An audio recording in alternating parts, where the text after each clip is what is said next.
Ya. Buenos días a todos y todas. Espero que estén muy bien. Como algunos de ustedes me conocen, soy Montserrat Martorell, periodista, escritora y académica de la Universidad Alberto Hurtado, y es un honor para mí presentar, en el marco de la Semana del Mejor Periodismo de la Universidad Alberto Hurtado, este conversatorio sobre la memoria que viene a enmarcar los 20 años del Premio Periodismo de Excelencia de nuestra Casa de Estudio, que hoy estamos celebrando y del que soy coordinadora. Durante 2 días, ayer y hoy, hemos intentado generar un espacio de conversación, de reflexión, en torno a temas que hoy nos atañen, que nos convocan: la inteligencia artificial, las audiencias, el feminismo y hoy la memoria. Y por eso agradecemos a quienes nos acompañan físicamente y también a quienes siguen estas conversaciones a través de UHTV Digital. Muchas gracias, rector, por acompañarnos, Eduardo Silva Arévalos, hoy en este conversatorio. Este 2023, a 50 años del golpe de Estado en nuestro país, sabemos lo importante que es mirar hacia atrás, recordar e instalarlo en ese pasado remoto que mira también al futuro. Hoy estoy acompañada de 3 grandes periodistas: Sergio Campos, Marcia Scantlebury y Fernando Paulsen. Bienvenidos, bienvenida. Gracias.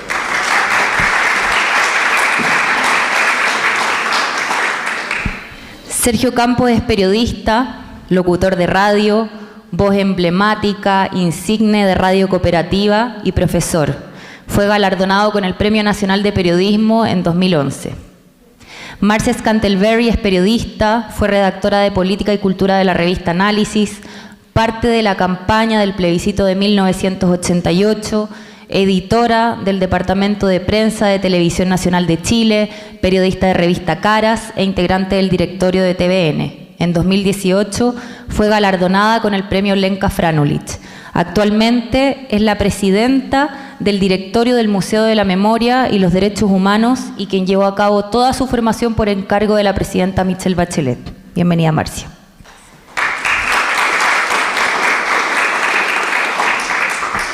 Fernando Paulsen es periodista, locutor y conductor de televisión, trabajó en revista Análisis, director de los diarios La Tercera y La Hora, ha trabajado en La Red, TVN, Canal 13 y Chilevisión, entre otros medios de comunicación, y en 2012 recibió el premio Embotelladora Andina, actualmente es rostro de CNN Chile. Bienvenido, Fernando.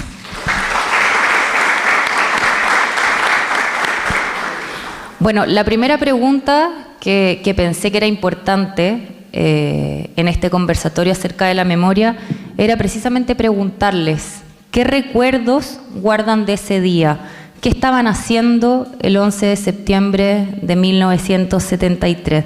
Tú incluso, Sergio Campos, recibiste un llamado del presidente Salvador Allende. Bueno, hola, ¿qué tal? Buenos días a todas y buenos días a todos también. A los que están aquí y a los que están observando esta conversación, este coloquio que vamos a tener acá. Es un día muy especial que hay que reconocer, digamos, en la Universidad Alberto Hurtado, esta iniciativa de vincularse, digamos, con un hecho histórico que nos involucra a nosotros que estamos aquí particularmente con mucha intensidad y a ustedes que seguramente históricamente lo ven como algo muy, muy lejano.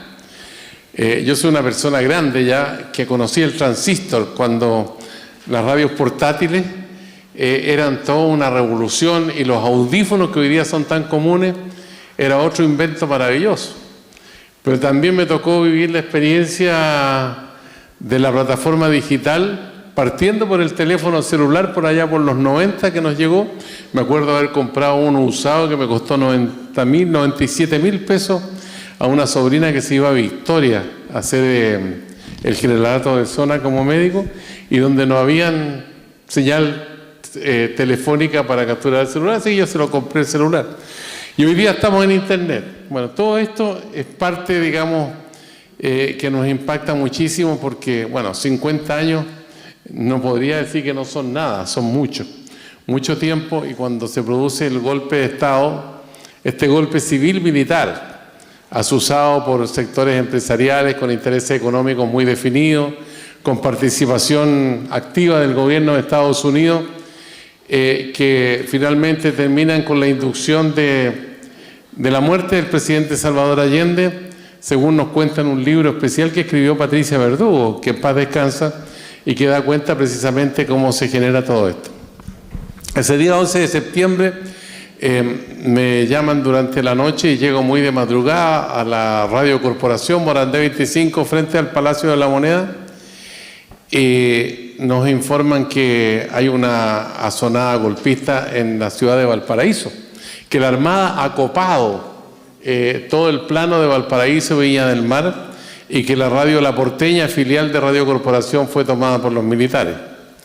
Después llega otro antecedente de que en la zona de Los Andes, San Felipe, también el ejército tenía control de toda la zona. En fin, ahí comienza la historia y nosotros comenzamos a relatar esto a través de la Radio Corporación desde las 6 de la mañana cuando comenzaba el noticiario y dimos cuenta de este hecho, al igual que otras radios que participaban también de la cobertura informativa de ese momento, como la Radio Portales, la Radio Magallanes, la Radio Luis Emilio Recabarren, que estaban en el aire y que eran, junto con la Radio Portales, emisoras que eran afines al gobierno de la Unidad Popular del presidente Salvador Allende, y por la otra parte teníamos de cabeza de serie la Radio Agricultura y la Radio Minería especialmente, también la Radio Cooperativa de esa época, que estaban algunas apoyando abiertamente el golpe civil-militar y otras que se mantenían a cierta distancia, digamos, del acontecimiento, pero estaban también dispuestas para transmitir los bandos militares que comenzaron a conocerse durante la mañana. Ese día temprano empezamos a dar cuenta de este hecho y supimos del primer golpe que ocurre a la Radio Portal en la antena de la planta transmisora del paradero 14 de Vicuña Maquena, y después en el transcurso de la mañana le tocó a la Radio Corporación. Pero entre tanto ya habíamos transmitido 2 de los 4 mensajes del presidente Salvador Allende dando cuenta del hecho, ¿no?, que fue muy impactante en ese momento, pero al mismo tiempo, en el intertanto, el presidente Allende se comunica con la Radio Corporación por un sistema de teléfono de magneto, ¿no?, que es más o menos difícil explicarlo para los jóvenes de hoy, pero que es un teléfono que se le da vuelta una manilla y tiene 8 puntos de conexión, no más que eso, y entonces se levanta el teléfono y él decide conversar en ese momento con Erich Schnake, que era el encargado de la Radio Corporación, como encargado de comunicación al mismo tiempo del Partido Socialista. Y Schnake le dice que estamos dispuestos para ir allá a instalar nuestra transmisión en el Palacio de la Moneda, pero el presidente Allende dice: ustedes quédense en el lugar que están, esta es una situación muy grave, y da cuenta, digamos, de una serie de elementos que ya tenía como información, y esto fue del primer discurso que hizo el presidente. Y sin duda nosotros quedamos en una situación muy, muy compleja después que bombardean la planta transmisora de la Radio Corporación y quedamos transmitiendo por la frecuencia modulada de la Radio Corporación, pero que en ese tiempo tenía muy baja cobertura. Hoy día el 98% de las emisoras son en frecuencia modulada y habrá 1 o 2% de radio que transmiten AM, o sea, a más larga distancia. Hoy día tenemos esa situación y en aquella época era todo al revés, digamos, el FM tenía muy baja cobertura, poca influencia en la opinión pública. Pero ahí vimos avanzar también a los tanques sobre el Palacio de la Moneda y la manera como la gente se distribuía ahí en la Plaza de la Democracia hoy día, en la Plaza de la Constitución, y la gente corría en distintas direcciones, porque los que están acá en esta esquina piensan que es más seguro correr hacia allá, y los de allá hacia acá, digamos, en un estado de desesperación y de desconcierto. Pero luego se fue despejando todo ese panorama hasta que se produce el bombardeo al Palacio de la Moneda. Hasta ahí quedo para no alargarme demasiado. Gracias, Sergio. Marcia, ¿qué te pasa con esta revisión, volver a recordar la memoria personal, la memoria colectiva? ¿Qué sientes cuando escuchas a Sergio Campo? Siento muchas cosas, en realidad. Es igual emocionante. Uno piensa que ya lo vio todo, lo revisó todo. Tú sabes que las mujeres no tenemos miedo de la intimidad, así que hemos conversado 1000 veces de esto. En lo en lo histórico, en lo del país, pero también en lo que pasó con nuestras vidas. No es una revisión nueva, pero igual en el caso mío, que estoy en el Museo de la Memoria, que recibo increíbles cantidades de testimonios, de cosas, ¿cómo se llama?, de historias, ¿no? Donde la gente va y te hace una donación, pero te cuenta su historia. Yo me sigo emocionando cada vez. Uno piensa que se le terminaron las emociones, pero no es así. Ese día Sergio ha hecho un magnífico relato, que es lo que además todos escuchamos esa vez en las radios y todo eso. En el caso mío, yo estaba en la casa de María Olivia Monker, a quien quizás ustedes conocen, también Fernando, trabajamos juntos, haciendo una transmisión de mando entre Óscar González, que era el director de una revista de la Universidad Católica que se llamaba Debate Universitario, y Juan Pablo Cárdenas. Entonces esa noche era una noche de jolgorio, nos estábamos riendo, estábamos pasándolo muy bien, y extrañamente a mí me fue a buscar mi compañero de entonces, Enrique París, y lo raro fue que Enrique París era del Comité Central del Partido Comunista y trabajaba con el presidente Allende, y en ese momento él nos fue a advertir que había golpe de Estado. Simultáneamente nosotros trabajamos con Patricia Lutz, que era la hija del jefe de inteligencia militar. En ese momento era el único jefe de inteligencia que había. Entonces hubo dos llamados, uno del jefe de inteligencia militar que llamó a Patricia y otro del Comité Central del Partido Comunista, que le advirtieron a mi pareja entonces de que estaba el golpe. En ese caso, bueno, él me fue a dejar a mi casa y después se fue a La Moneda, de donde fue desaparecido, detenido, desaparecido hasta hoy, diría yo, porque ha habido de esos encuentros que no son encuentros. Fue encontrado en el patio 29, pero finalmente las identificaciones no eran tales, así que hasta hoy día es una incógnita, a pesar de que hemos concurrido al ejército, a Peldehue, donde nos han invitado a las Fuerzas Armadas, a la familia, y lo único que pudimos ahí era ver un hoyo enorme, ¿te fijas? Porque él, yo creo que fue víctima de la operación Televisores, fue de la gente que tiraron al mar. Así que eso es un tema abierto hasta hoy día, el tema de la búsqueda, que hoy día afortunadamente el gobierno parece que estaría buscándolo. Después yo quiero decirles que también yo desarrollaba mi militancia en el periodismo, porque yo fui periodista y fui una periodista muy activa, pero en mi generación no tuvimos opción. Llegó un momento en que tenías que optar por la profesión directamente, seguir en la profesión o comprometernos con una causa, porque la causa de la pérdida de la democracia de un país no es cualquier cosa. Yo me comprometí con eso, seguí haciendo periodismo, por supuesto, pero de otras maneras, que yo creo que los tres que estamos acá lo hemos vivido. Y en ese momento, en el caso mío, yo empecé a ayudar gente que tenía problemas, ¿te fijas? Entre ellos, la primera persona que ayudó fue un sacerdote, Germán Cortés, que me lo llevaron a la casa porque estaba siendo perseguido y era miembro del Comité Central del MIR. Y ahí me embarqué, por supuesto, en una actividad de resistencia que me llevó el año 75 a estar presa en todas las prisiones de la dictadura. Yo estuve en Pirque, estuve en Tres Álamos, estuve en Cuatro Álamos y estuve en Villa Grimaldi. Entonces, yo tengo, como quien dice, una profesión interrumpida. Entre medio también trabajé, por supuesto, en todos los medios que fueron importantísimos cuando hablamos de periodismo en la dictadura, en la resistencia a la dictadura, fundamentalmente la revista Análisis, con Fernando también, que más que una revista se transformó en un centro, ¿no es cierto?, de resistencia, de actividades, de defensa de los perseguidos sobre todo. Entonces fue una experiencia difícil, dura, pero maravillosa.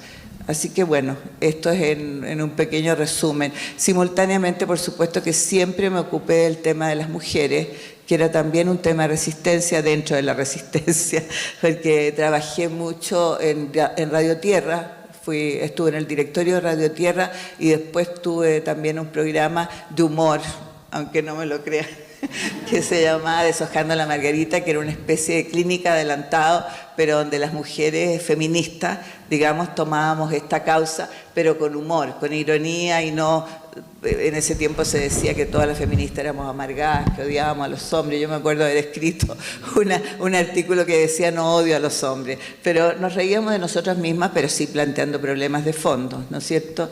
Yo he creído que también lo ligero y lo liviano tiene sus bemoles, pero también tiene muchas posibilidades de decir cosas que en serio a veces no se pueden decir tanto. Paso a mi amigo. Gracias. Fernando, tú tenías 17 años. Ese año saliste del colegio. Sí. Yo estudiaba en el Colegio San Ignacio Alonso Valle, el verdadero, y estaba en cuarto medio. En esa época, y lo van a recordar de inmediato, en esa época los colegios eran políticamente bien activos y las juventudes en todas las áreas de la política chilena eran tremendamente activas. Era muy raro, por ejemplo, en esa época, que, voy a poner nombres directos, pero que alguien no supiera quién era el presidente de la juventud del Partido Demócrata Cristiano, por ejemplo. O que alguien no supiera quién era el presidente de las Juventudes Comunistas o del Partido Nacional. Eso solamente lo digo porque si que hoy día yo hago la pregunta de quién es el presidente de la Juventud de Renovación Nacional, probablemente nadie tiene la más leve idea. En esa época la juventud participaba activamente y tenía reputación, prestancia, imagen. Yo estaba en el Colegio San Ignacio, en Alonso Valle, que el 11 de septiembre, el colegio sigue estando ahí, está a 2,5 cuadras de la Moneda. Y yo la forma de irme todos los días al colegio era porque mi padrastro, Francisco Sepúlveda, nos llevaba en un Fiat 600 a mi hermano y a mí desde Martín de Zamora con Alcántara hasta el colegio. Y ese día partimos, el mismo 11 de septiembre, y nos pararon en la Plaza Italia. Vemos un despliegue gigantesco de militares y empezamos a preguntar. Mi padrastro era militante del Partido Comunista, mi mamá era una mujer conservadora, muy católica, pero bueno, adoraba a mi tío Pancho y todos lo queríamos porque era muy amoroso también. Pero él se asustó, él fue el primero en decir, ¿sabéis que aquí pasaba una cosa mayor? El hecho es que no alcanzo a llegar a mi colegio. Yo volví a ir a mi colegio 3 días después. Y cuando llego a mi colegio, voy a mi curso y me encuentro que hay 4 compañeros de curso que no han vuelto. Uno de ellos era militante del Partido Comunista, Juan Carlos Román, que hoy día es un empresario bastante grande en el sector de la minería.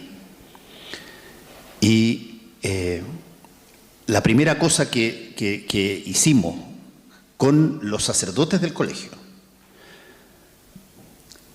y yo particularmente, fue tratar de ver dónde podíamos encontrar a los compañeros de colegio que no iban al colegio, que nadie sabía dónde estaban. Tuve que acudir a mi entonces pariente favorito,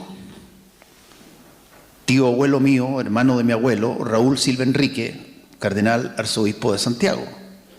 Y le dije, tío, por favor, tengo 3 compañeros que no aparecen. Ayúdame.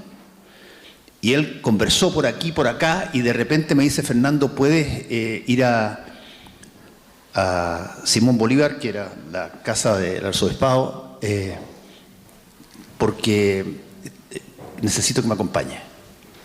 Ya, tío, le dije, yo pensé que las personas que conocieron a mi tío aquí se van a reír, pero yo pensé que me estaba invitando a comer, porque mi tío Raúl Silva Enrique tenía una serie de características extraordinarias, pero una de las características absolutas es que no podía comer solo, ni almorzar solo, nunca. Y por lo tanto siempre invitaba a alguien que lo acompañara. Y de repente el sobrino que hablaba para harto rato y que jugaba fútbol y le contaba a mi tío cómo le había ido a la Católica, me invitaba. Y yo pensé que era para eso, y no. me lleva a la morgue a ver si es que podía reconocer a alguno de mis compañeros en la morgue, porque habían algo así como 17 jóvenes que no sabían quiénes eran. Tengo que decir una cosa. Yo vi la película, ¿cómo se llamaba la película que hicieron donde están los cuerpos arriba del techo en la morgue? Una de las películas que creo hizo Costa Gabra. ¿Estado de sitio? Estado de sitio. Hay una escena donde van a buscar personas a la morgue. Y la morgue tenía un patio donde había un techo, y en el techo era de techo de estos plásticos laminados duros. Y en un momento dado están mirando los cadáveres que había ahí, y miran el techo, y sobre el techo habían cadáveres porque había muchos. Bueno, yo vi lo mismo y no encontré a ninguno de mis compañeros, que afortunadamente empiezan a aparecer al cabo del segundo o tercera semana, empiezan a aparecer. Y para nosotros era una cosa muy traumatizante. Nosotros estábamos en cuarto medio y ese año salíamos hacia la universidad. No sabíamos qué iba a pasar en nada de los procesos normales de la vida cotidiana. ¿Había o no había en esa época prueba de aptitud académica? ¿Iban a estar abiertas o no iban a estar abiertas las universidades para entrar al año siguiente? No teníamos un montón de dudas al respecto. Y finalmente se produce ya el gobierno militar propiamente tal, hay prueba de aptitud académica y entramos a la universidad el año 74. Yo entré a estudiar la única cosa que quería estudiar, para lo único que me había preparado en el colegio y para lo único que yo quería hacer: física. Yo entré en licenciatura en física en la Facultad de Ciencias de la Universidad de Chile. Alguien me podrá decir, oye, pero ¿cómo puede ser de que hayas querido física? ¿Y saben por qué? Quizás a muchos de ustedes les ha pasado también. Porque el profesor de física era la raja. El profesor de física de mi colegio era extraordinario. Te empezaba a decir cosas que eran casi mágicas. ¿Por qué el cielo es celeste o azul?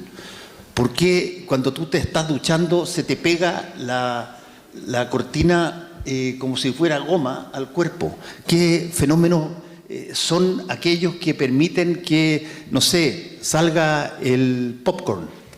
Y todas las preguntas las contestaba este profesor de física, y nosotros yo encontraba extraordinario esto, que yo quiero saber y aprender de cómo funcionan las cosas en el mundo. Entré a licenciatura en física en la Facultad de Ciencias, y cuando llevaba 9 meses, año 74, me acuerdo que pasan esas cosas como de película, así. Que yo salgo del baño, qué sé yo, y me miro en el espejo, y siento así como casi una vocecita chica que me dice: Fernando, te está ahí arrancando.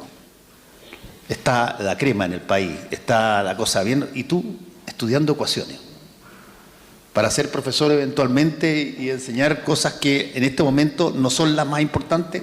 Bueno, cuento corto, di la prueba de nuevo y entré a periodismo.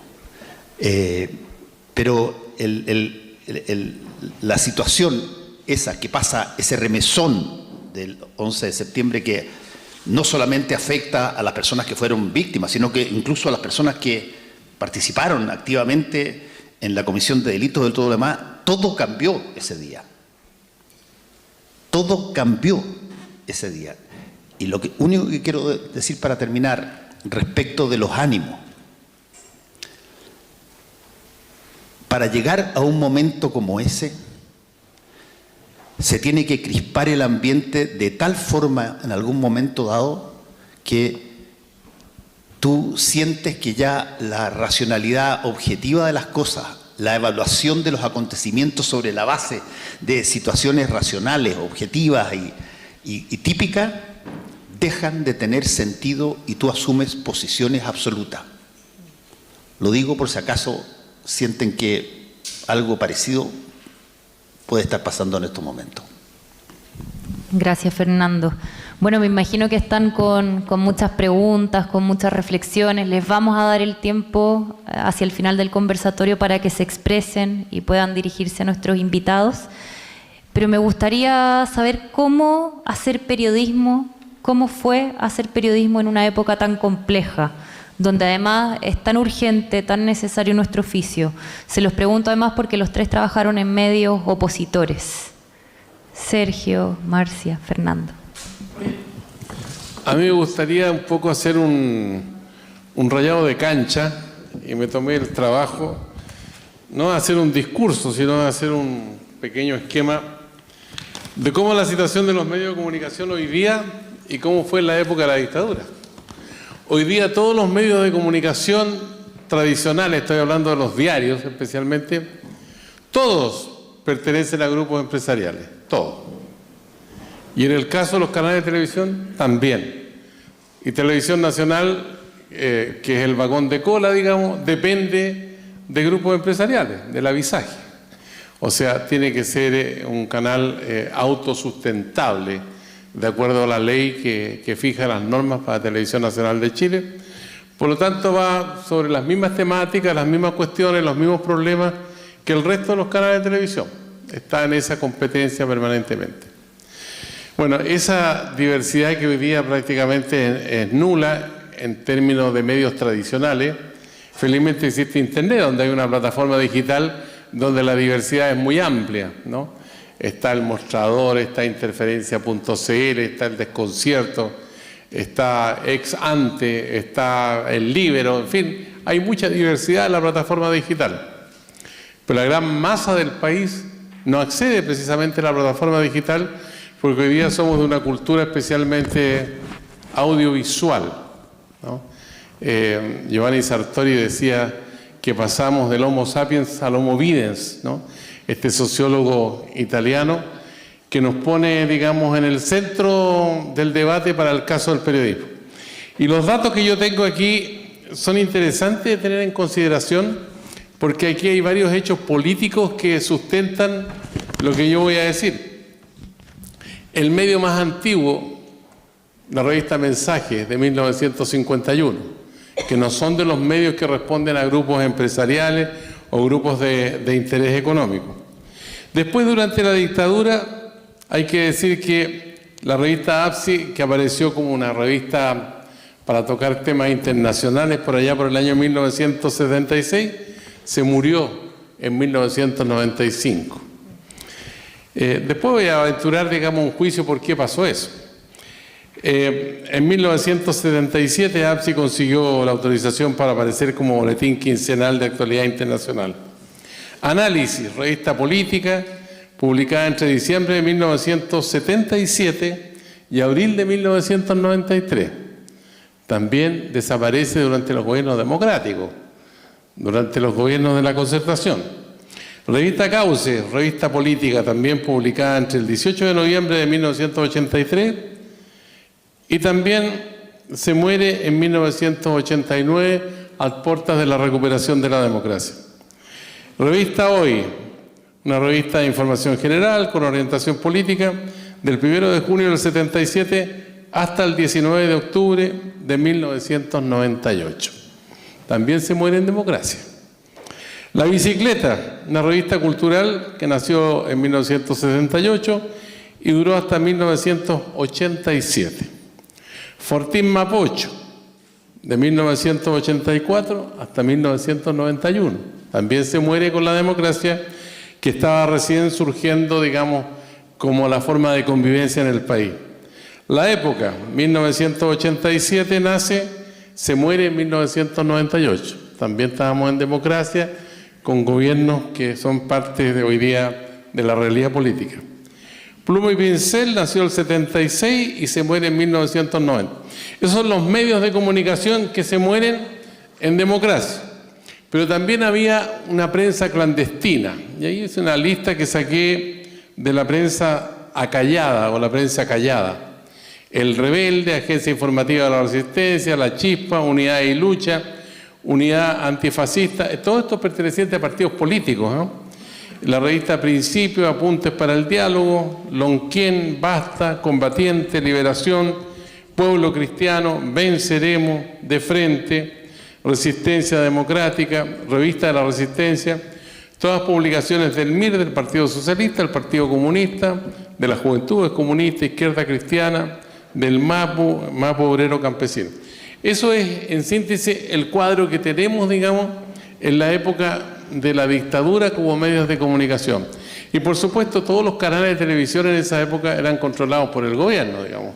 Ahí se dictaban las líneas editoriales, ahí se fabricaban las mentiras, ¿no? Como esto de los enfrentamientos.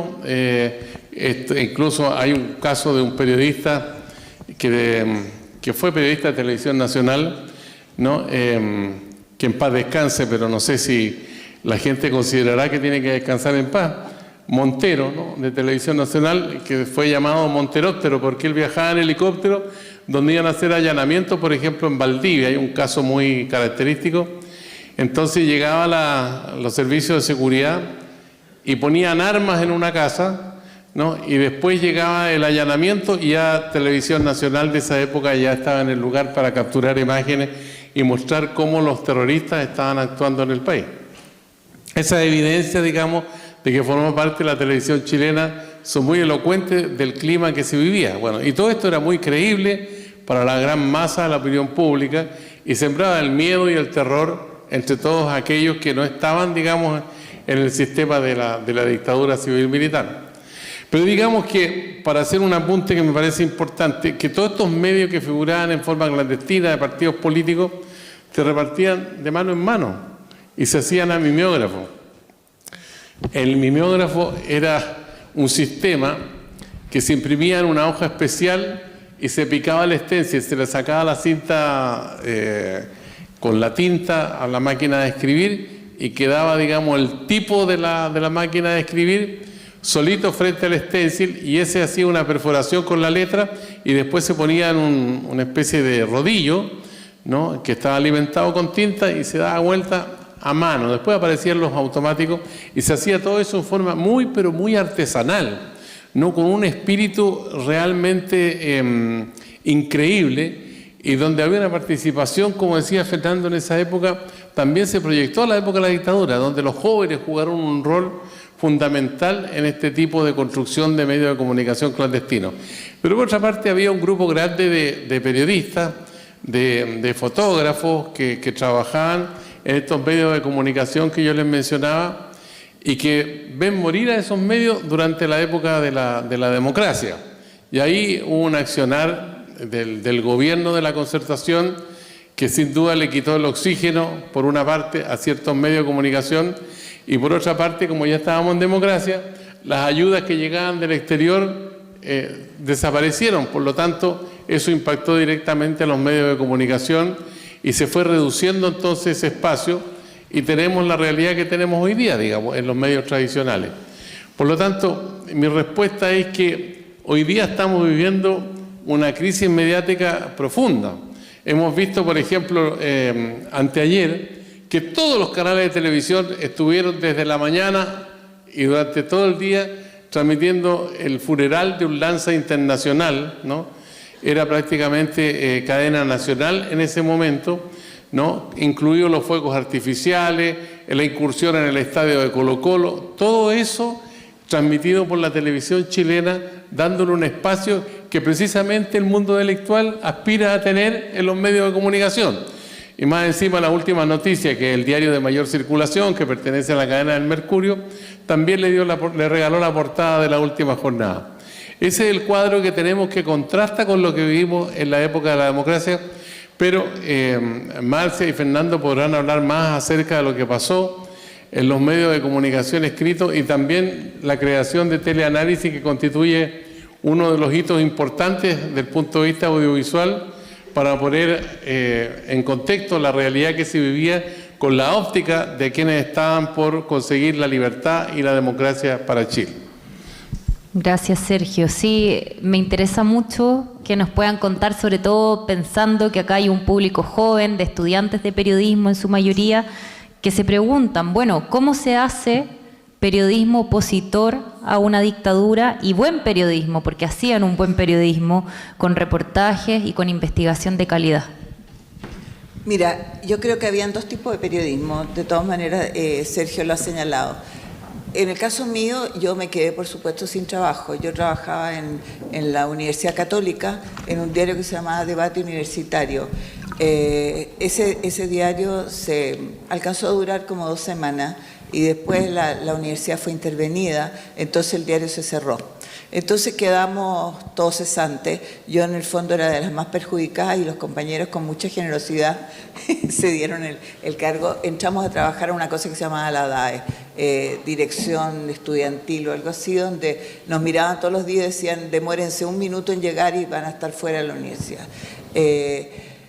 En la Universidad Católica después llamaron a concurso en el caso mío y los requisitos eran ser periodista y conocer la Universidad Católica. Y la gente, nadie concursó, concursé solo yo y declararon el cargo desierto. O sea, nadie me echó, pero así fue la cosa. Yo en ese momento, evidentemente, empecé a trabajar en una revista de la editorial Quimantú que se había transformado en Gabriela Mistral, donde había una revista que se creó en un grupo, lo creamos un grupo de mujeres, pensando que la situación era muy difícil, hay que decirlo, en esa época, y la derecha aprovechaba mucho de hablar de desabastecimiento, de las cosas terribles que pasaban. Entonces, la revista Paloma fue, de alguna manera, una respuesta a eso. O sea, si lo que había que comer era chancho chino, nosotros dábamos recetas de chancho chino. Si no había género, ¿no es cierto?, para hacer sábanas, nosotros dábamos recetas para hacer sábanas de tocuyo, que era lo que existía en ese momento. Entonces, esa revista tuvo mucho éxito. Yo simultáneamente trabajaba en el Canal 9 y también en Emelco, una empresa cinematográfica que hacía los programas de cultura política en ese tiempo del Partido Socialista y el Partido Comunista. A mí, Danilo Bartulí, que era un asistente del presidente Allende, me había pedido que por favor trabajara ahí, porque en el fondo, como el lenguaje era tan polarizado, a mí me recuerda mucho lo que estamos viviendo ahora, y era tan insultante y tan radical. La gente protestaba, era un ambiente muy desagradable y él lo que quería era llamar a la unidad, conseguir consenso. Entonces yo me dediqué a trabajar en estos programas de cultura política, no a ablandarlos, pero realmente a utilizar un lenguaje no de confrontacional. Y en eso yo estaba cuando vino el golpe de Estado. Después del golpe de Estado, evidentemente quedé sin trabajo y en ese tiempo me puse militar en la Resistencia y ahí trabajé, por supuesto, en una de las publicaciones que cita Sergio, que no era una publicación de oposición, sino que era de trinchera, definitivamente clandestina, que se llamaba El Rebelde en la Clandestinidad. En ese tiempo era difícil la situación. Nosotros lo que hacíamos era comprar papeles de cigarrillo, o sea, que se compraban en la esquina de la Plaza de Armas, por ejemplo, y hacíamos barretines. Yo estuve bastante tiempo encargada de barretines. Los barretines es lo que los argentinos llaman embutido, que significa ver cómo logras comunicar cosas, pero de la manera que esas cosas pasen desapercibidas. O sea, esta parte de acá puede ser un barretín.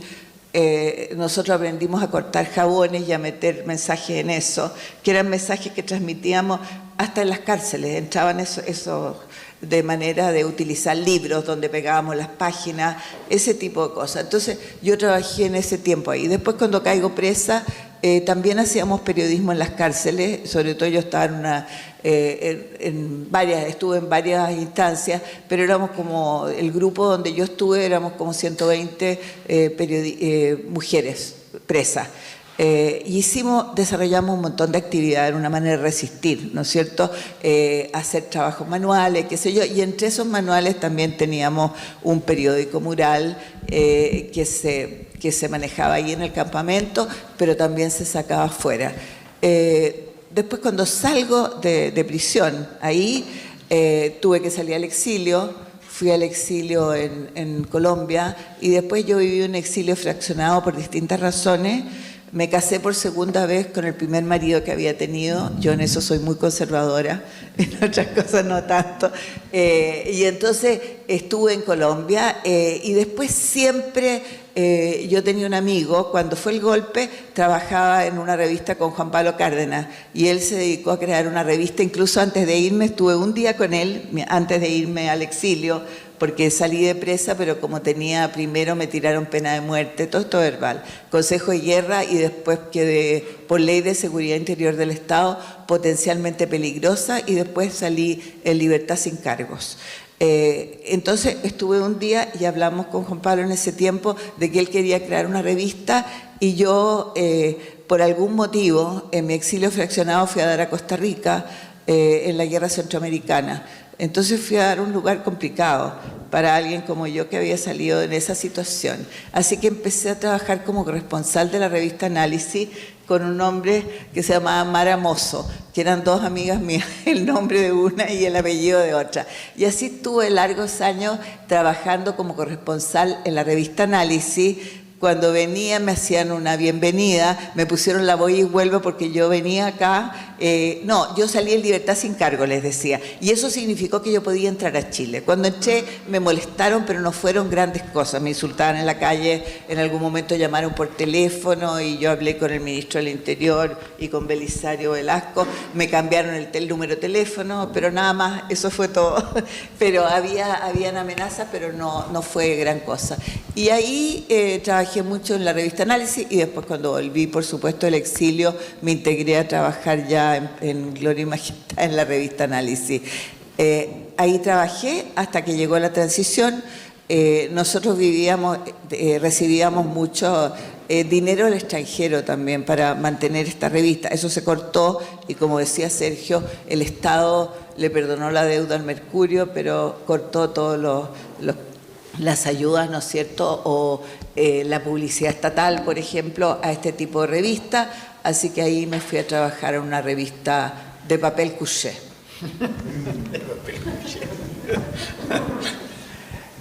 Yo voy a decir algo que quizás puede discrepar un poco de la visión que planteó Sergio, no porque esté en desacuerdo con él, sino que porque creo que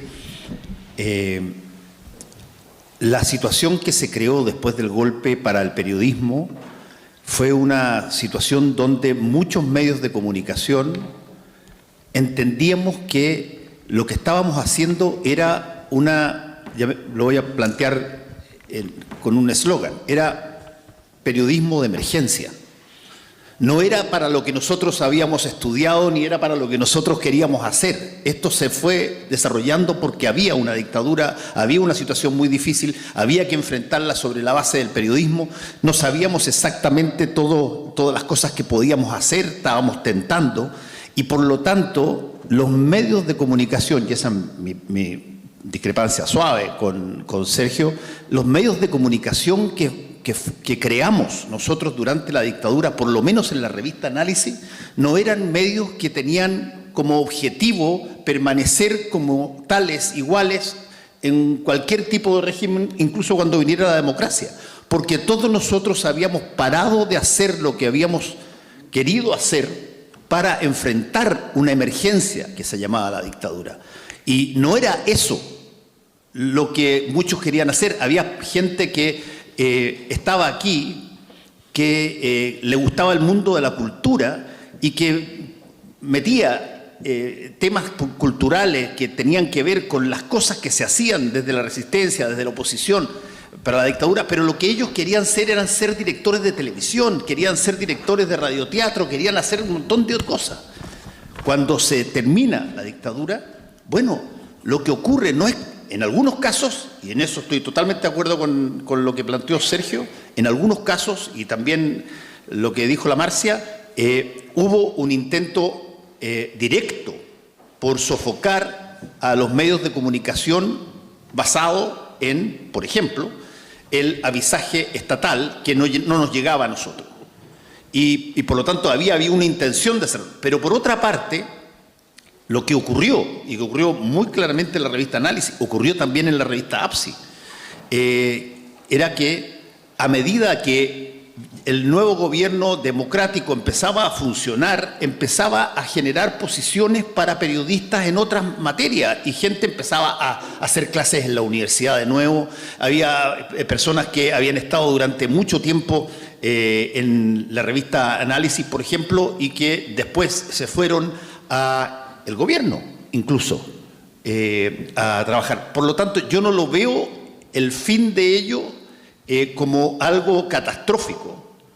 Porque, para ser franco, por lo menos en la revista Análisis, y eso lo conversamos muchas veces, no era el objetivo que la revista durara para siempre. El objetivo era que la dictadura durara lo menos posible, no la existencia de la revista. Sí quiero decir dos cosas interesantes. Tuvimos una creatividad en el mundo del periodismo gigantesco para informar. El diario Cooperativa donde trabajaba Sergio tenía una entrada de música, los tambores, que yo de tanto en tanto, yo la tengo grabada, de tanto en tanto la pongo para recordar que hay que tener cuidado, que era una cosa impresionante lo que automáticamente producía. Llega una vez a la revista Análisis, llegan dos personas, Dragomir Jankovic y Jorge Leiva, dos personas. Dragomir Jankovic era camarógrafo, con esas máquinas rojas grandes, gigantescas, y llegan y proponen a Juan Pablo Cárdenas, el director, le proponen grabar una entrevista que nosotros teníamos en la revista que se llamaba Conversando con. ¿Por qué nos decían no grabamos esta entrevista? La reproducimos en VHS, estaba el boom de las videocassettes en ese momento, y los repartimos en sindicatos, en las parroquias, a quienes lo quieran ver, para que se sepa no solamente la entrevista por la vía de la revista, sino que se pueda ver. Yo conversé con ellos y, bueno, me pegué un full. Y le planteo a Juan Pablo Cárdenas, Juan Pablo, le dije yo, ellos quieren grabar el Conversando con, ¿ya? ¿Y qué te parece la idea? Me parece estupenda, pero te propongo otra. ¿Cuál? Hagamos un noticiario en video, completo. ¿Cómo vamos a hacer un noticiario? Hagamos un noticiario. Él tiene dos cámaras y dos camarógrafos, él y su hijo. Grabamos, en ese momento estaba en la época de las protestas, desde el 83 en adelante. Grabemos ese tipo de cosas. Yo tengo carnet de corresponsal extranjero, yo era corresponsal en Chile de la revista Time, y hay 2 o 3 personas más que tenían carnet de corresponsales y que por lo tanto podían ir a las marchas y de alguna manera defenderse un poco. Mostremos este tipo de cosas y lo hacemos en un programa de televisión, porque la tele no informa nada de este tipo de situaciones. Probemos, dijimos. Y probamos en un número 0. Y el número 0, yo se lo mandé a mi tío abuelo, al cardenal, y a varios otros sacerdotes, que se desplegó, pero por todas partes, y pedían, y pedían, y pedían. Había que ponerle nombre, había que ponerle logo, había que hacer el caso, y así nace Teleanálisis. Esto empieza a pasar todos los meses. Un medio nuevo, que era un medio que lo que buscaba de alguna forma era congregar a las personas en aulas como esta, ver algo y después conversar y hablar de eso, de lo que estaba pasando. El periodismo se puso extraordinariamente flexible en esa época. Sergio mencionó montones de medios.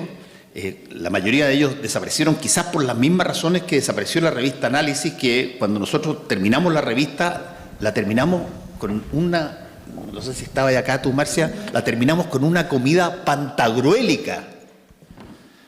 Le dimos a la revista una cena de finalización gigantesca. porque había cumplido su cometido y ahora cada cual podía hacer en su vida lo que quisiera sin tener que estar obligado a resistir. Y desde ese punto de vista, creo que se ha hecho bastante reportaje de lo que fue el periodismo de esa época. Y creo que en algunos casos muy bueno. Perdón, Sí. Fernando, quiero hacer un comentario sobre lo que tú estabas diciendo. Mira, de alguna manera se ha dicho acá, en ese momento la dictadura fue implacable con la televisión, porque nosotros existimos finalmente, existió la cooperativa, existió Análisis bajo el alero de la Iglesia Católica durante un largo tiempo, hasta que de repente se quitó el auspicio, pero ya teníamos pantalones largos y podíamos seguir funcionando. Pero la dictadura fue implacable con la televisión, porque la televisión era el circo, era su circo, y no se podía tocar a la familia Pinochet, pero ahí yo me acuerdo que bajaron los precios de los televisores, de los videos, de todo eso, entonces todo el mundo podía tener esos instrumentos. Pero por otro lado estaba la organización popular de la gente, de la junta de vecinos, de los centros de madres, de las parroquias, de las iglesias y todo. Entonces lo interesante fue que cuando crearon, donde jugó un papel importantísimo Augusto Góngora, que ahora está muy mal, pero inmediatamente se distribuía la revista el Teleanálisis por estas vías, ¿no es cierto? Porque era una respuesta y una alternativa a la voz oficial que estaba en la televisión, donde aparecía solo la familia del dictador y todo esto. Perdón, y una pequeña cosa que quería aclarar, donde quizás discrepo de ti. Nosotros, cuando vuelve la democracia, lo que yo quiero decir es que muchos de nosotros, hubo periodistas, con eso no estoy diciendo que todos los periodistas que se incorporaron a los medios, que tuvieron un papel, era gente que era de oposición, todo lo que tú quieras, pero hubo un tipo de periodista, en mi caso, quiero hablar de mí en este caso, que seguimos siendo parias, porque éramos figuras que estábamos quemadas. A mí me lo dijeron directamente en Televisión Nacional en una oportunidad donde alguien me llamó, alguien amigo, qué sé yo, y me dijeron no, porque queremos hacer una cosa más tranquila, con rostros que susciten menos resistencia, ¿me entiendes? Porque era demasiado para ellos. Así que pasamos muchos años, por eso que yo les decía, yo entré a trabajar en una revista Papel Couché porque la directora era una amiga mía y ellos querían abrir espacios, como lo hicieron. Esa es otra historia, pero también jugaron un papel en un determinado momento. Sin duda, no, sin duda. Yo quiero contar una situación para que ustedes validen cómo se daban las decisiones, las tomas de decisiones en materia periodística. Mira, hay un día una reunión de pauta en la revista Análisis, donde algunos ya habíamos conversado y proponemos el anatema. Oye, ¿y qué tal si sacamos una sección deporte? Hubo compañeros nuestros de la revista y compañeras nuestras de la revista que nos miraron y dijeron, ¿cómo una sección de deporte? Sí, sacamos una sección de deporte y contamos un poco. Le estaba yendo en esa época, qué sé yo, ya los equipos chilenos habían descollado afuera, había habido ya el Colo-Colo del 73 y una serie de cosas más, y habían la Copa Libertadores. Saquemos una sección de deporte. Mira, la discusión duró como un mes y medio. Y duró como un mes y medio porque había gente que se resistía a que todo lo que teníamos que hacer era lo que tenía que ver con política y lo que tenía que ver con trayectoria, que íbamos a diluir la fuerza de nuestro periodismo en una cosa como deporte. Y finalmente... Era un buen gancho. No, pero extraordinario, y además entonces el argumento de los que queríamos hacer deporte, que Felipe Pozo, el mismo Juan Pablo Cárdenas, había otro y otras, incluso hasta diputadas, que por ningún motivo había que transar en que solamente la línea era atacar. Y yo decía, ya, pero la gente que va al estadio, ¿tú crees que toda la gente es que reaccionaria? ¿Es gente que va a ver a la Chile, va a ver a la Católica, va a ver y grita los goles? ¿Por qué? ¿Porque es un bandido pro gobierno? No, son gente que les gusta el deporte, les gusta. ¿Por qué no lo hacemos? Bueno, cuento corto, se hizo una votación, y se aprobó por 2 votos. Y sacamos, claro, uno era el mío, y sacamos una sección deporte, donde firmábamos como Juan Aligarpe. Juan Aligarpe era el seudónimo de Juan, era Jan Neruda, por Neruda, Ali por Mohamed Ali, Gar por Gardel y P por Pelé. Y sacamos una sección así, y termino con esto, en momentos en que había discusión sobre si es que meter temas de este tipo o temas culturales o feministas tenían algo que ver con la razón de ser de la revista, que era enfrentar al gobierno, pero afortunadamente no fue bien con la sección y de hecho seguimos haciendo bastante deporte hasta el día de hoy. Bueno, oye, a propósito de la censura que decía Marcia, la censura siguió después también, ¿Ustedes han visto la franja del no? ¿Alguna vez? Se transmitía todos los días por la televisión, fue la primera apertura que tuvo la dictadura donde la oposición se pudo expresar, el no a Pinochet, porque la convocatoria del plebiscito de 1988 decía: usted apoya a su excelencia el presidente de la República, capitán general Augusto Pinochet Ugarte, para que siga conduciendo a los detenidos del país. Sí. Y la otra decía no. Y se anunciaba en esa época que si ganaba el no, el país iba a ser un caos, un desastre, la campaña del sí. En cambio, la campaña del no es una campaña de esperanza, de un futuro de libertad, de democracia, con otro aire. Bueno, el que condujo esa franja fue Patricio Bañados, ¿no? Y Patricio Bañados, una vez que se instaló la democracia, era el candidato seguro para ser conductor del noticiario de Televisión Nacional de Chile. Pero ahí surgieron las voces y dicen: no, porque es conflictivo, va a dividir, está quemado. Y después le asignaron un programa de otras características a nivel cultural, digamos, y después desapareció el programa de Televisión Nacional. Así que diría yo que fue el primer censurado por la democracia. Pero a propósito de la pregunta que tú planteabas, ¿cómo fue la censura en esa época? Bueno, en el caso de las revistas, fundamentalmente llegaba un censor y suprimía un párrafo o un título o una foto, y la revista, como protesta, dejaba el espacio en blanco y la foto no aparecía o el título no aparecía, aparecía todo como trunco y la gente entendía que había habido una censura. En el caso de la radio, ¿cómo opera el sistema? El sistema, en una primera etapa, consistía en que había un comisario de la dictadura, ¿no? Y que llegaba a la radio y decía: a ver cuáles son las cuñas que hay, o sea, las voces que van a aparecer. Decía: esta no, esta no. Era tan arbitraria que si al día siguiente llegaba otro censor, ¿no?, de DINACO, la Dirección de Comunicación Social del Gobierno, y él seleccionaba otra cuña u otra parte del libreto que no iba.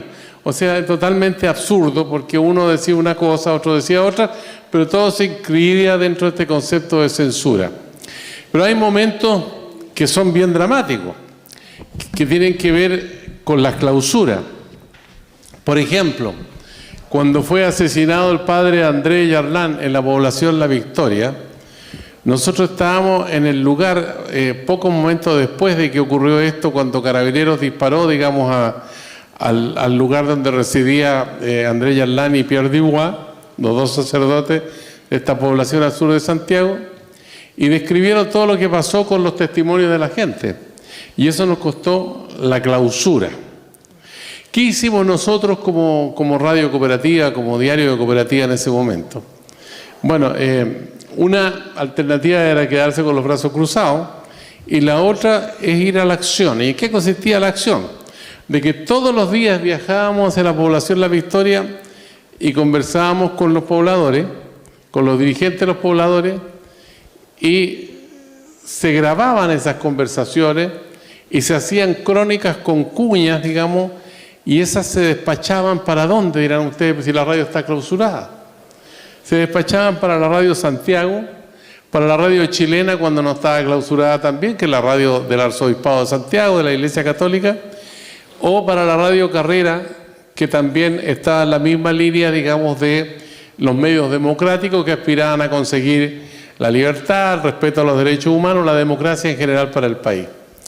En algún momento se pensó que los mismos que hacíamos las noticias con nuestras voces en la radio fuéramos a esas otras emisoras, pero habría sido muy evidente y habría venido el castigo de parte de la dictadura. Por lo tanto, se mandaban los libretos que iban acompañados de los cassettes. Los cassettes, Fernando decía delante, esto, ¿cómo se llama? Los Betamax, los VHS, que en el caso de las imágenes eran unas cajitas grandes así y que tenían una cinta con ferrita, ¿no? Una cinta café, ¿no? Y en esa se registraba, ¿no? Todo lo digital de hoy día ni se soñaba en esa época. Bueno, acá se mandaban los cassettes de audio que eran mucho más pequeños, ¿no? Y que también se podían registrar las cuñas, o sea, los trozos de los entrevistados. Y eso se mandaba, digamos, a estas radios que hacían sus noticiarios con el material que les enviábamos nosotros. Íbamos todos los días, incluso los sábados y los domingos. Sacrificábamos ese tiempo familiar en función, digamos, de cumplir un rol, un papel en relación directa con la comunidad. Pero al mismo tiempo también sufrimos la clausura con el caso de los jóvenes quemados, Carmen Gloria Quintana y Rodrigo Rojas de Negri, que fueron rociados con combustible en el sector de General Velázquez en Santiago, en el sector poniente de la capital, y después fueron tirados en unas acequias en Quilicura, y Rodrigo Rojas de Negri murió y Carmen Gloria quedó el 75% de su cuerpo quemado y felizmente logró recuperarse y está con vida. Bueno, esa información también la dimos oportunamente porque nos llamaron por teléfono. En ese tiempo no existían los celulares, ¿no? Y nos contaron que estaba pasando eso. Inmediatamente fue uno de los reporteros, Óscar Hernán Guzmán, al lugar y comprobó toda esta situación y recogió testimonios de cómo había pasado los quemados vivos. Hay un libro de Patricia Verdugo también que se llama así precisamente, donde está toda la síntesis de todo lo que pasó ahí y que lo recogió del trabajo de la radio cooperativa. Nos clausuraron. Tuvimos varias clausuras, podría ser largo aquí relatar cada una de ellas en los momentos que ocurrieron. Pero ¿qué hacíamos nosotros? Nos llegaba un bando. Entonces yo partía todos los días a las 6 de la mañana y con la característica, el diario de cooperativa, con los tambores y todo eso, y saludábamos, buenos días Chile, buenos días América, buenos días al mundo, el tiempo en Santiago.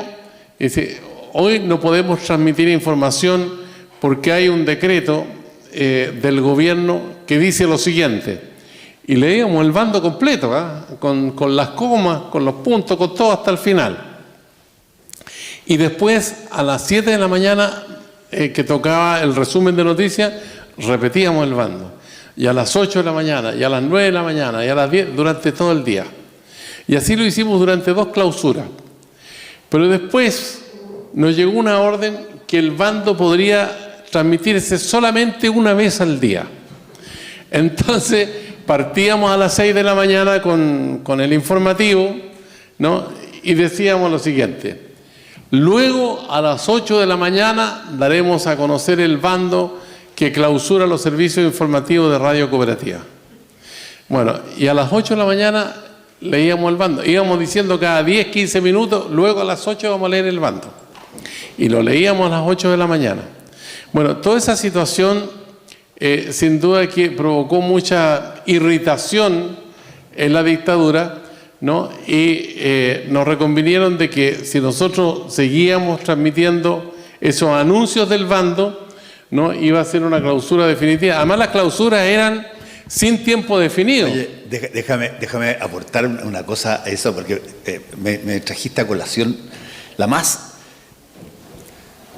sui generis de toda la censura, y que así como a ustedes les pasaba con esa lógica y con esa ilógica de decir que no se podía hacer, bueno, alguien muy creativo en algún momento dado dice, o supone y dice, ¿sabes qué?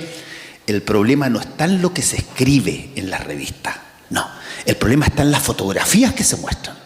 Y por lo tanto pone una disposición de que se suspende que las revistas APSI, Análisis, Hoy, etcétera, muestren fotografías.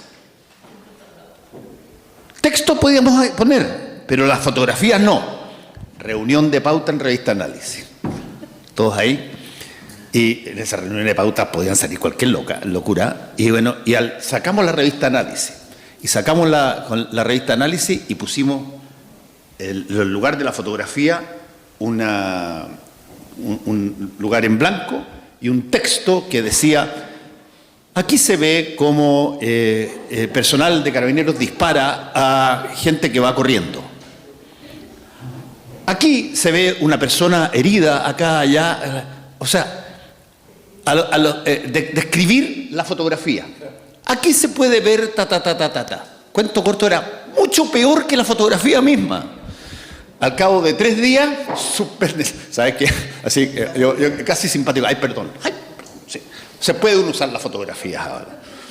Así, se pusieron creativos en esa cuestión varias veces.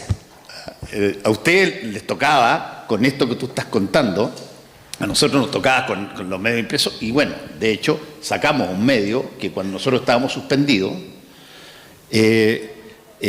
hacíamos un medio, lo imprimíamos fuera del país y llegaba para ser distribuido acá. A propósito de medios escritos suspendidos, el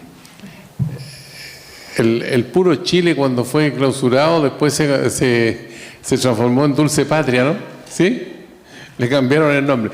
Quería contarles que por estos días recibí yo una invitación del líder sindical, que era presidente de la Confederación de Trabajadores del Cobre y del Comando Nacional de Trabajadores, Rodolfo Seguel Molina, para el aniversario que se va a hacer en el Museo de la Memoria en mayo. En mayo se conmemora la primera protesta nacional en 1983.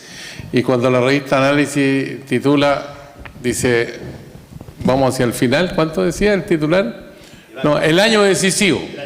El año decisivo 1983, imagínense la distancia que hay entre el 83 y el 90. Bueno, pero ese era el espíritu que había también, de que fuera el año decisivo. El 11 de mayo. 11 de mayo de 1983, la primera protesta. Y resulta que vino ese día la convocatoria a un paro nacional. Este paro nacional, organizado por el Comando Nacional de Trabajadores, encabezado por los trabajadores del cobre, fue amenazado por el gobierno de Pinochet de que poco menos que a los dirigentes sindicales lo iban a fusilar. Era una amenaza real, concreta. Entonces Rodolfo Seguel, junto con el comando, decidieron transformar ese día de paro nacional en una protesta nacional. ¿Y en qué consistía la protesta? Que la gente evitara en lo posible de ir a trabajar, pero si no era posible, a las 8 de la noche había un caceroleo. Y ese caceroleo se sintió en todo el país durante varios minutos, ¿no? Y eso provocó la primera inquietud de la dictadura. Después vinieron otras protestas en forma sucesiva. Se hicieron mensuales y a veces cada 15 días, ¿no? Entonces, a nosotros nos prohibieron anunciar la protesta. No se prohíbe a los servicios informativos de Radio Cooperativa dar a conocer informaciones que alteren el orden público y la tranquilidad ciudadana. Tranquilidad ciudadana cuando uno ve al final el informe Retic, con 3.000 detenidos desaparecidos, con miles de torturados, con decenas de miles de exiliados, de exonerados. Bueno, pero eso es lo que decía la instrucción de la Dirección de Comunicación del Gobierno. Entonces, ¿qué hacíamos nosotros? Por ejemplo, a las 4 de la tarde decíamos, faltan 4 horas para las 8 de la noche, atención Chile, faltan 4 horas para las 8 de la noche. O sea, una cuestión que era absurda, ¿no? Decirla esa. Si hoy día yo le dijera, por ejemplo, en la radio, faltan 10 horas para que sean las 8 de la noche, diría, este tipo está loco. Pero en ese tiempo, ese mensaje subliminal, la gente lo entendía perfectamente. Y a las 8 de la noche hacía sonar las cacerolas y a las 8 de la noche ya se rompía la censura porque dábamos cuenta de lo que estaba pasando, ni más ni menos. Pero otro elemento importante es que no podíamos informar, por ejemplo, si una persona era detenida en su casa o era desaparecida finalmente. Estaba prohibido informar de eso. Entonces, ¿qué se hacía? con los recursos de protección de amparo que se presentaban en la Corte Suprema o en la Corte de Apelaciones, esos recursos los dábamos a conocer. Eduardo Segovia era el periodista que cubría judicial y daba a conocer estos documentos que eran documentos oficiales de los tribunales de justicia. Digamos, entre paréntesis, que los tribunales de justicia durante toda la época de la dictadura no acogieron ni un solo recurso de amparo. O sea, el Poder Judicial fue cómplice de principio a fin de la dictadura, salvo algunos jueces, ¿no es cierto?, que sí se rebelaron frente a esa actitud unánime y decidieron investigar, como el caso de Manuel Contreras, por ejemplo, que finalmente fue juzgado en nuestro país. Pero bueno, eso es lo que cuento en forma somera acerca de cómo funcionaba la censura y cómo hacíamos esfuerzos para superar esos niveles de censura. Gracias, Sergio. Estamos llegando al final de este conversatorio. Podríamos hacer muchos conversatorios más con cada uno de los temas que acá estamos planteando. Me imagino que tienen preguntas, tienen dudas, tienen cosas que decir. Así que si alguien quiere aprovechar esta instancia para decir algo, puede levantar la mano y se le dará la palabra. Por aquí. Le quiero hacer una pregunta a don Sergio Campos. Mi pregunta es, ¿cómo el periodismo en esos años tomó la situación de los derechos humanos? ¿Cómo lo manejó? ¿Cómo el periodismo tomó en esos años la situación de los derechos humanos? Bueno, mira, la situación de los derechos humanos tenía varias dimensiones, digamos. No solamente era la persecución política y el exterminio de personas, la desaparición, la tortura, digamos. Esa es una parte de la historia. Pero también estaba la situación de acceso al trabajo. Llegamos a tener en Chile el 40% de cesantía. La Declaración Universal de los Derechos Humanos habla precisamente del derecho al trabajo y a tener una vida digna. ¿Para qué decir, por ejemplo, los niveles de pobreza que existían en Chile, de miseria, ¿no?, de marginación? Yo me acuerdo que trabajé paralelamente un tiempo en la Escuela Inmaculada Concepción en Vitacura, ¿no?, y los chiquillos y chiquillas que estaban ahí en la población San Luis, de repente fueron erradicados, digamos, durante la noche en unos buses japoneses, los Mitsubishi, los subieron a todos con camas y petacas y los fueron a tirar por allá por el San Bernardo, ¿no?, en unas viviendas muy precarias, y los sacaron de ahí para instalar militares en esa zona. O sea, todo eso era parte, digamos, de las violaciones de los derechos humanos. El caso, por ejemplo, de los comedores infantiles que existían fundamentalmente en las parroquias, porque los niños y las niñas de este país pasaban hambre. Esa es la realidad, y masivamente. Yo me acuerdo que mis suegros vivían en Valentín Letelier, ¿no?, ahí en el centro, a un costado del Ministerio de Educación, y en la noche llegaba gente a los tarros de basura a rescatar comida. ¿Para llevársela a la casa? No, para comérsela ahí en los tarros de basura. Ese es el nivel de pobreza que existía en nuestro país con la dictadura. Entonces, estas violaciones de los derechos humanos tienen una dimensión que es mucho más global, digamos, que todo lo que tiene que ver con el exterminio, con la aniquilación de personas, que era la política global de la dictadura, ¿ya? Y así tú vas viendo todas las dimensiones con respecto a cómo el gobierno implementa unos planes que se llamaban el POG, ¿no?, el Plan de Ocupación para Jefes de Hogar, que ganaban, por ejemplo, como un sueldo así de hoy día de unos 100.000 pesos. Y tenían que barrer calles, hacer jardines y todo eso, unos sueldos miserables, digamos, y que atentaban contra la dignidad de las personas. O sea, esa era la dimensión, y de eso dábamos cuenta, ¿no?, en la medida de lo posible con los testimonios de la gente. Pero los comedores infantiles fueron centros muy gravitantes, digamos, en la atención que hicieron las iglesias junto con las comunidades para poder darle alimentación a los niños y niñas de nuestro país. Y eso fue a través de todo el territorio nacional. O sea, esa es más o menos la percepción que uno tiene con la vivencia que tuvimos en esos años. Muchas gracias, Sergio. Por allá atrás. Mucho tiempo lo que decía que durante la dictadura había un ánimo polarizado y que eso se estaba replicando un poco actualmente. Entonces me gustaría saber cómo lo abordó usted en esa época y cómo lo podríamos replicar ahora en nosotros en nuestro oficio, para no seguir contribuyendo a esta atmósfera.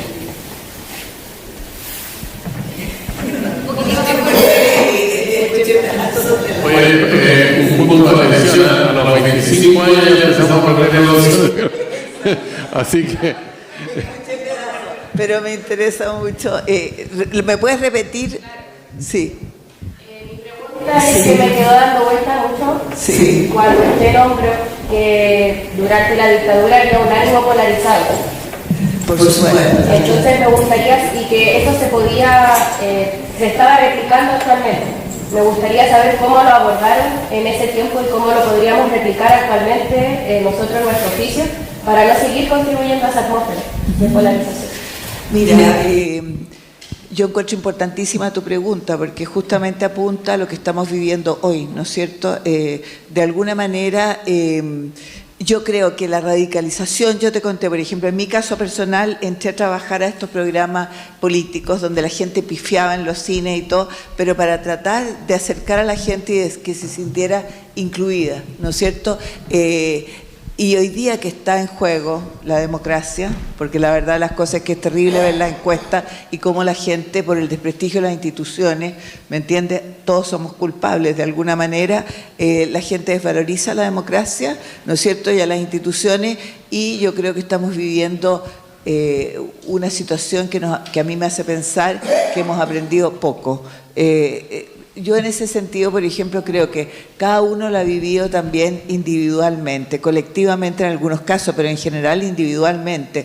En el caso mío yo te contaba, o sea, yo sigo siendo periodista de alguna manera, pero fundamentalmente tuve que tomar una opción. Si ustedes se dan cuenta aquí, los que estamos acá, de alguna manera tuvimos también que enderezar el camino hacia otra cosa. En el caso mío, he sido una activista del tema de los derechos humanos que estaban mencionando acá y estuve encargada por la presidenta Bachelet de construir el Museo de la Memoria y los Derechos Humanos en un periodo muy complicado porque ella tenía muy baja popularidad en ese momento. Al final habría podido hacer lo que quisiera, pero yo me acuerdo que ella me entregó media carilla y me dijo: Marcia, ¿tú estás segura de que quieres hacer esto? Porque era un periodo complicado. Yo le dije, yo he luchado por esto toda mi vida, había sido antes también directora de Villa Grimaldi y por supuesto que para mí es un honor y no le voy a preguntar ni cuánto voy a ganar ni qué horario voy a tener y me embarqué en eso, en construir un museo que en ninguna parte del mundo se ha construido con tanta rapidez. Nosotros teníamos miedo que cuando terminara el periodo de la presidenta Bachelet, ¿no es cierto?, no sabíamos quién iba a venir después y si se iba a terminar el museo. Podría haber quedado a medio. Mis amigos periodistas me preguntaban todos, ¿por qué tú eres periodista pero no se sabe nada de la construcción del museo? Yo dije, mira, se va a saber todo, pero mientras tanto yo prefiero dejar quieto esto para poder hacerlo y terminarlo. Eso fue una odisea. Entonces, yo creo que era fundamental porque tiene que ver también con ser periodista en el sentido de que yo creo que la línea central, una de las líneas centrales del gobierno fue la negación de lo sucedido, o sea, la invisibilización de lo que estaba pasando. No nos olvidemos jamás de lo que pasa cuando se reconstruye, por ejemplo, el Palacio de la Moneda, que no se pone la puerta de Morán de 80. Por lo tanto, si no había puerta, no había salido el cadáver de Allende ahí y de sus colaboradores. Así era la cosa. Londres 38, se cambia el número de Londres 38. Entonces, como ya la dirección no existe un centro de tortura. Y entonces lo que fue el acabose de esto fue la situación que vivimos hasta ahora, porque no se ha hecho justicia total, se ha hecho mucha justicia, pero falta mucho en la situación de los detenidos desaparecidos. Y lo que se pensó en ese momento, lo que pensó yo y otra, María Luisa Sepúlveda era la encargada de los derechos humanos, pero sobre todo la presidenta Bachelet, es que era necesario darle dignidad a las víctimas. Y cualquier psicólogo elemental te dice que las víctimas nunca van a recuperar su dignidad, aunque no lo recuperen todo, pero es una cosa importante, darle esa dignidad a través de reconocerle, ¿no es cierto?, su identidad Eso es lo que hicimos en el museo. Ahí están todos, están las historias, están los retratos. Yo los invito a que vayan porque es impresionante. Hay un muro gigantesco donde, como 2 veces al año, la gente, hay muchos marcos vacíos, porque en el fondo la idea es construir la memoria entre todos. No es un tema de exilados, de torturados, de presos solo. Es algo que le pasó a todo el país y que también lo define muy bien el trabajo de Alfredo Yar, que es un artista extraordinario, que es el que más ha trabajado en la memoria y que en su trabajo son las caras en negativo de detenidos desaparecidos o de fusilados y de gente común y corriente. Porque en el fondo lo que nosotros le dimos, lo que yo le dije a él, es lo que quería la presidenta Bachelet, que era decir, todos hemos perdido algo. Si ahora se pierde la democracia, el museo es para aprender, ¿no es cierto?, de los errores, lo que costó. Nosotros hemos hablado acá de una dimensión, que es recuperar la democracia, lo que costó en este país y que no es trivial perderla hoy día. Yo recuerdo también que mientras todos estamos contando, ¿no es cierto?, lo que hacía la prensa de oposición o de trinchera, mientras tanto los medios del sistema operaban ferozmente y en el museo ustedes pueden ver, porque hay muchos recortes de periódicos que tienen que ver incluso con los montajes que se hicieron. A mí me tocó entrar a la cárcel en el año 75, cuando recién había sucedido el tema de los 119 desaparecidos, que esa fue una operación en conjunto con las dictaduras del Cono Sur, donde se dice que había habido un enfrentamiento en Argentina entre terroristas y se habían matado entre ellos. Y me tocó entrar a la cárcel y donde yo entré, de cada persona que había ahí, un porcentaje enorme de las que estaban allí habían perdido a su compañero, a su hermano, a su padre. Y era muy terrible, porque además teníamos que convivir entre nosotros. Entonces tú, de repente, no es mi caso, pero había gente que tenía que dormir al lado de una persona que había delatado a su compañero que estaba desaparecido en ese momento. Entonces fue muy difícil controlar las pasiones, el dolor, la rabia, porque uno siente todas esas cosas en este momento. Y ojalá que no tengamos que sentir algo parecido. Gracias por tu pregunta. Gracias, Marcia. Gracias a todos y todas por acompañarnos hoy. Me quedo con tus palabras. La memoria se construye entre todos y todas. Es bueno que pensemos, que habitemos la memoria, que digamos nunca más. Les agradecemos este espacio de sabiduría, de información, de memoria, porque los tres es impresionante escucharlos con sus historias, con sus anécdotas, con sus dolores, con el humor también. Así que gracias a ustedes, gracias Fernando Paulsen, gracias Marcia Scantlebury, gracias Sergio Campos y gracias a todos. Se pueden quedar a otro conversatorio que viene ahora, que va a estar la tremenda escritora y periodista peruana Gabriela Wiener. Gracias.